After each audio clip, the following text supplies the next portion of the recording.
안녕하세요, 여러분. 반디가 돌아왔습니다. 오, 이제 계속 더워요. 더울 일만 남은 것처럼 덥죠. 비도 간간히 오긴 하지만, 덥고, 지치고, 그런 것 같아요. 그 겨울에는요, 여러분, 그 사람들, 내 앞에 간 사람들의 걸음을 보면, 이렇게 종종종종 하면서 막 빨빨빨빨 걸어요. 추워서 그런 것 같은데, 이렇게 움켜쥐면서 막 빨리빨리 걷는데, 여름에 이렇게 저녁 때 이렇게 뭐 이렇게 슈퍼 갔다 같은 데 갔다 서 이렇게 보거나 낮에도 이렇게 보면 이렇게 느려져요, 걸음이. 그래서 뒤에서 봐도 아우 더워. 저 사람 뒷모습만 봐도 너무 더운 거예요. 저 사람이 얼마나 더위에 지쳐 있는지. 그러니까 빨리빨리 안 걷는 것 같아요. 그 사람들의 뒷모습만 봐도 이 계절이 겨울인지 아니면 여름인지 알 수 있는 것 같아요.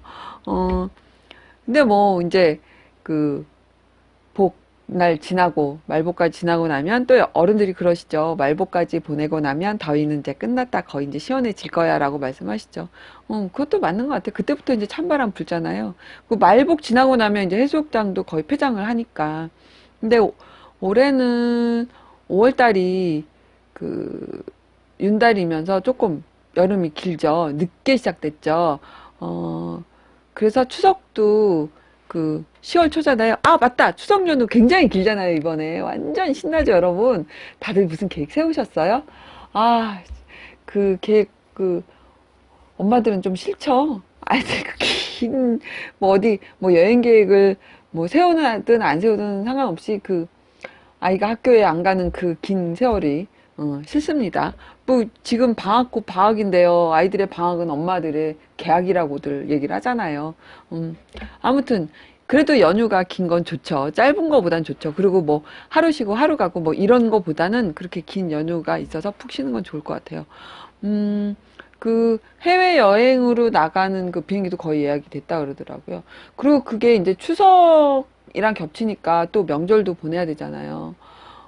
저는 아직 계획은 없어요. 계획은 없는데, 아이, 꼭, 뭐, 비행기 타고, 배 타고, 이렇게 나가실 필요 있나요? 그냥 연휴에, 왜 봄, 가을에 또, 서울은 물론 각 지방마다 게 작고 큰 행사들이 많잖아요. 뭐, 그런 거, 그 행사 맞춰서 구경 가셔도 되고, 오늘은 뭐, 여기 가서 뭐, 장터에 한번 갔다 오고, 오늘은 여기 축제 한번 갔다 오고, 뭐, 또 극장도 갔다 오고 그러면 그렇게 보내는 것도 굉장히 알뜰할 것 같아요.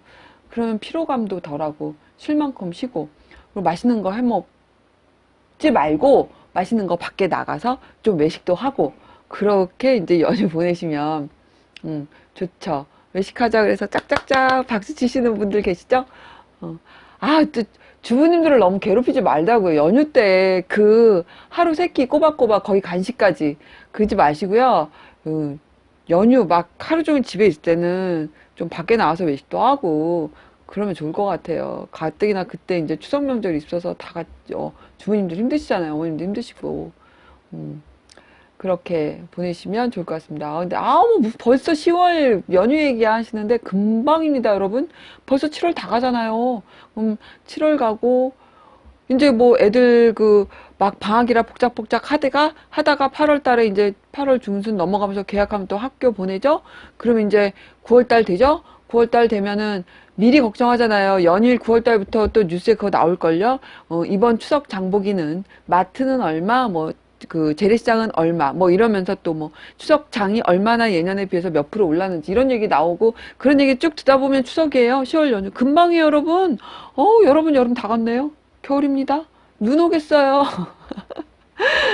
그렇게 빠르다고요, 여러분. 이제 그러니까 더워 해도 금방 여름도 끝납니다. 그러니까 좀만 참으시고요. 기쁜 마음으로 보내시기, 즐거운 마음으로 보내시기 바랄게요. 꼭 겨울이에요. 어, 여러분 제가 시리즈로 지금 하고 있는 게 자존감에 대한 얘기 그리고 자살에 대한 얘기잖아요. 근데 자존감은 이제 오늘 이제로 그 예에 대한 어떤 구체적으로 어떤 게 자기 자존감이 낮고 자기 불안이 높은 건지에 대해서 공통적인 성향에 대한 얘기는 이제 오늘까지 하고요. 다음 시간에는 이제 어떻게 해서 조금 고쳐 나갈 수 있는 방법에 대해서 얘기를 해볼까 합니다. 맨 처음에 자존감과 자존심을 구별하는 거에 대해서 얘기를 했고, 그러면 자존감이 높은 사람, 자존감이 낮은 사람에 대해서 또 그 구별하는 거에 대해서 얘기를 했죠. 그거죠. 자기 잘못을 포함해서, 내 약점까지 포함해서 나를 수용하고 받아들이느냐, 아니느냐, 뭐 그런 얘기도 했고, 또, 그러면 자존감이 낮고 자기 불안이 높은 사람들은 보통 어떤 생각을 하고 있고, 어떤 행동을 하는지에 대해서도, 말씀을 좀 나눠봤습니다. 오늘은 어떤 자존감이 낮아서 자기 불안이 높은 사람들의 어떤 예에 대해서 어쩌면 마지막 얘기일 수도 있을 것 같은데요. 뭘 또 중간중간 제가 할 수도 있지만, 자존감이 이제 너무 낮고, 또 자기 불안이 되게 높은 사람은 성급하게 자기 방어를 하려는 그런 경향이 있어요. 무슨 얘기냐면은, 지금 벌어지지 않았는데 혹시 있을지도 모르는 어떤 비판. 그러니까 비판도 아닌데 저 사람이 나를 내 이 행동을 하면서 나를 비난하고 비판할 거야. 그런 상황에 대항하기 위해서 미리부터 준비하는 거죠. 그리고 실제로 누가 공격하지 않았는데 내가 보호막부터 이렇게 치고 들어가는 거예요. 그러니까 뭐 그런 거죠. 누가 이제 반디야 너 뭐 이거 서류 뭐 이메일 보냈어? 이메일 보내줬어? 누구한테 이메일 보내줬어? 그러면 보통은 그러잖아요. 아니야, 내가 지금 일이 너무 밀려서 요거 조금 이따 보내려고 했어. 아니면 어머 내가 깜빡했네. 요즘 너무 정신없이 바빠서 말이야. 내가 지금 바로 보내고 내가 나머지 일할게. 이렇게 얘기하잖아요.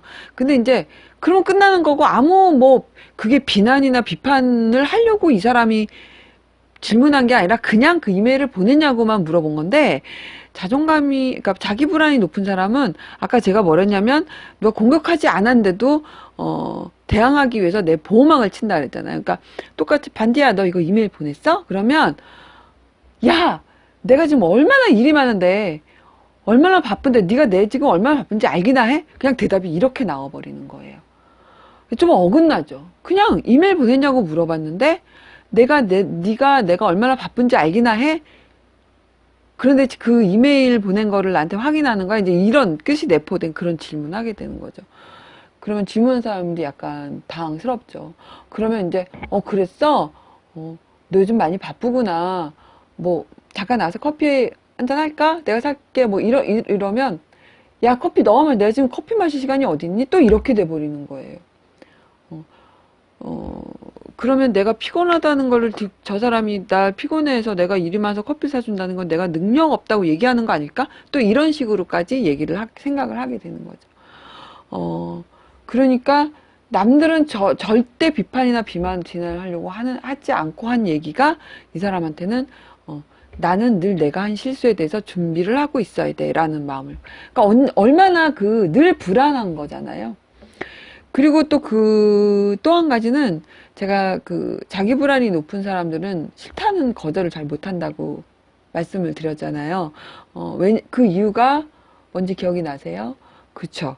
내가 관계 맺고 있는 사람, 내가 좋은 관계를 유지하려고 하는 어떤 상대방한테, 내가 실수하지 않으려고, 그 사람이 마음에 상하지 않게 하려고, 내가, 하기 싫은 일도 아무 상관없이 내가 좋아하는 일이라고 말을 하고, 그래서 그게 쌓이다 보면 나는 피해자로 생각하고 아무 행동도 하지 않은, 그냥 말만 던진 그 사람은 가해자로 생각하는, 그리고 그 사람이 뭔가 잘 됐을 때는 굉장히 이기적이라 그 사람이 잘 된 거고, 나는 착하고 누구한테 늘 나를 양보를 했기 때문에 나는 굉장히 착한 사람 코스프레를 하게 되는 거죠, 결국에는.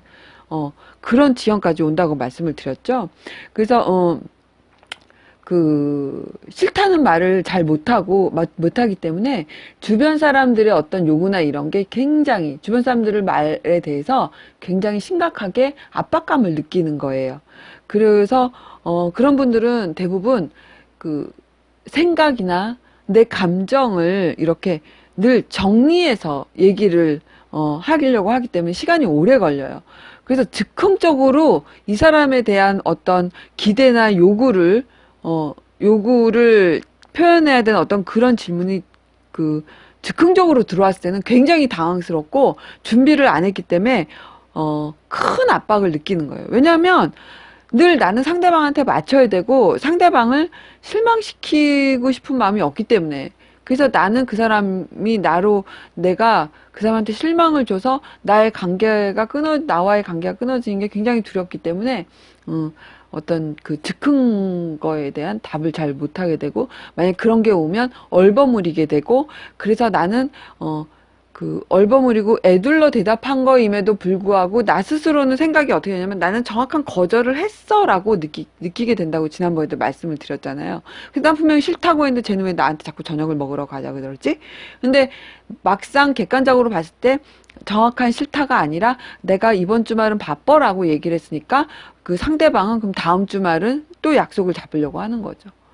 또 그게 계속 되풀이 되면 결국에는 나는 또 피해자가 되는 그런 생각을 하게 되는 거죠. 음, 예를 들어 그런 거죠. 친구가, 야, 반디야, 이번 주말에 굉장히 재밌는 그 액션 영화가, 개봉을 한대. 야, 그거 신나. 너무 좋. 그 보러 가자. 그러면 반디는 그 액션 그 극장에 사람 많은 데서 영화 보는 것도 싫어하지만 사실 액션 영화는 정말 싫어하는 장르 중에 하나였다고 생각을 한다면 그러면 보통의 이제 그 친구면 야, 나 액션 영화 싫어하는 거 너 알잖아. 아무리 재밌어도 난 액션 영화 싫고 그리고 사람 많은데 그런 거 가는 거 싫어. 그냥 그거는 너 네가 괜찮다면 그냥 다운받아서 우리 둘이 보는 거 좋지 않을까?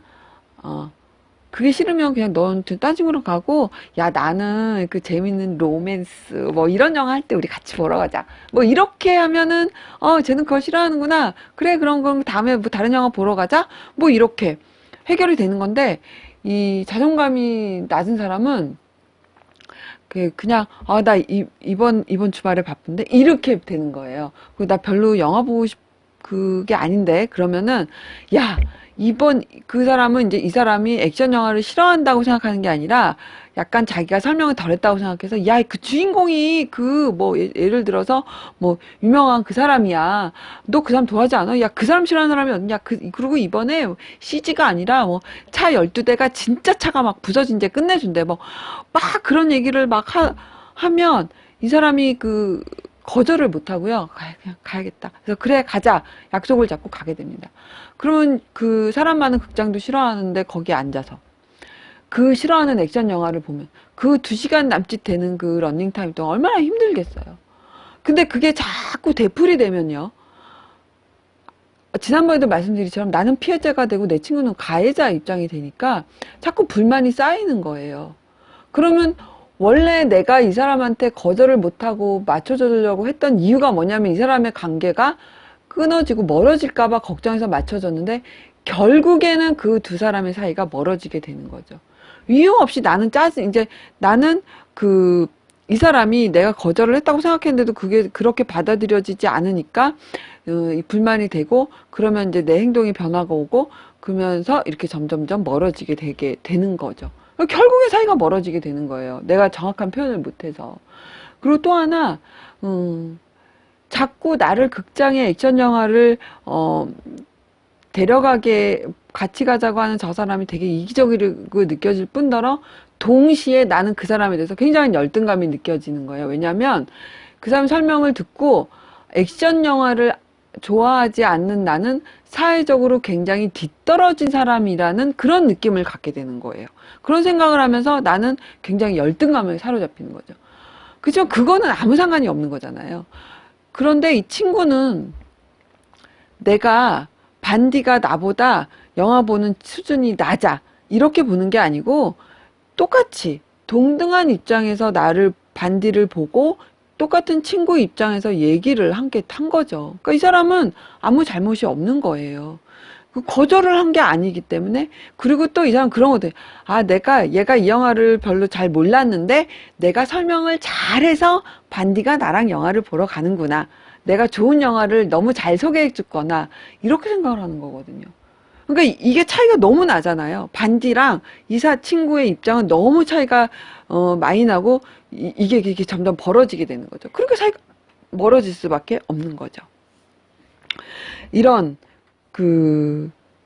그러니까 이렇게 자기 자존감이 낮아서 자기 불안이 막 높이 올라오는 사람은 이런, 그러니까 미리 생기지도 않은 일에 대한 어떤 비판과 비난에 대해서, 미리 준비를 하고, 어, 별거 아닌 거에, 내 보호막을 치게 되고, 또 싫다는 말을 하지 않고 다른 사람을 실망시키지 않으려고 내가 싫음에도 불구하고 자꾸 이렇게 표현을 제대로 못해서 그게 관계가 멀어질까봐 내가 표현을 못하는데 결국에는 두 사람의 사이가 멀어지게 되는 그런, 근데 그 이유를 상대방한테 자꾸 찾게 되는 그런 상황이 벌어지게 된 거죠.